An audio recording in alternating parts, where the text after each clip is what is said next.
Adema, a very, very quick one. Indian Traco. These Entraco people. Amahuma. Ndem employ in Entraka. Nda unda buru. I don't know. Different uniforms. When they can eat green. When they can eat the way you know purple again. I don't understand. Actually, I made you one question. Nde boss Imo. Hagabaru no also Imo State. Nde keke boss. Hagabaru no also Imo State. Agree though that some keke bosses say when some drivers hana anya anyhow. Hana abe anyhow. But Entraco, you people have not even tried, made any effort. In a bus stop Nimo were. In a bus stop or other than a Douglas. In a bus stop or other than a Wedra. In a bus stop or other than any part of Imo State. There is no bus stop. Yet, oh unu, e bus or unu, kunu neje mere bus stop. E babulu unoku, onye keke ba hana breaking aho, ba, una awone ya. Nde trako, nde keke bus o hagabaru also Imo State. Here unde keke boss, here unde one shop in Imo State, here unde one businesses hamege in Imo State. Hagabaru also Imo State. Eh? You megandi keke boss. It is not good. Let me say it now. The other time, yes, I could oku machie tinted keke bosses because no commercial vehicle we should be tinted. Even in the private auto I now, I just permission abaya. Amami na gote be meje. But you don't have to tinted no so kwakuru. Chuma sunshade.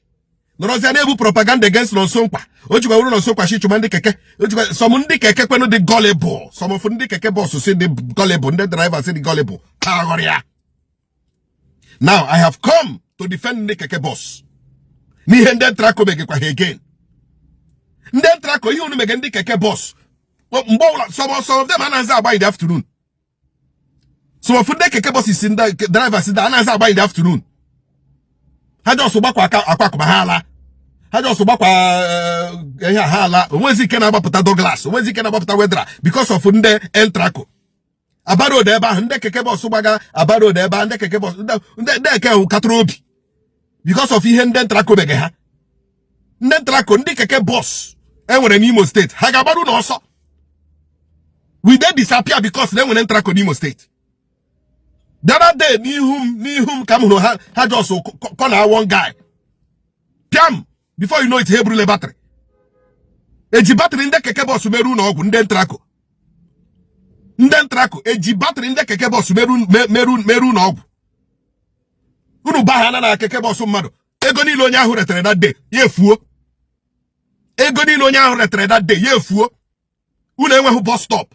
There is no bus stop as far as old as Imo State is. And where when a bus stop in Imo State? Is it not a shame? All this planning, new city planning. This is planning. When a bus stop in Imo State, Entraco una man no warunu. Emak is somewhere for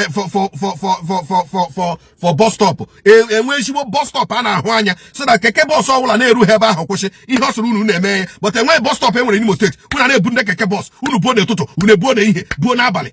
Nde keke bus Hagabaru no also Imo State. Small business is in that era here in Imo State. Hagabaru no also. What is your problem?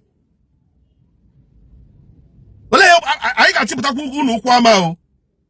Yeah, first video name. Can't no name. Yeah, first video name.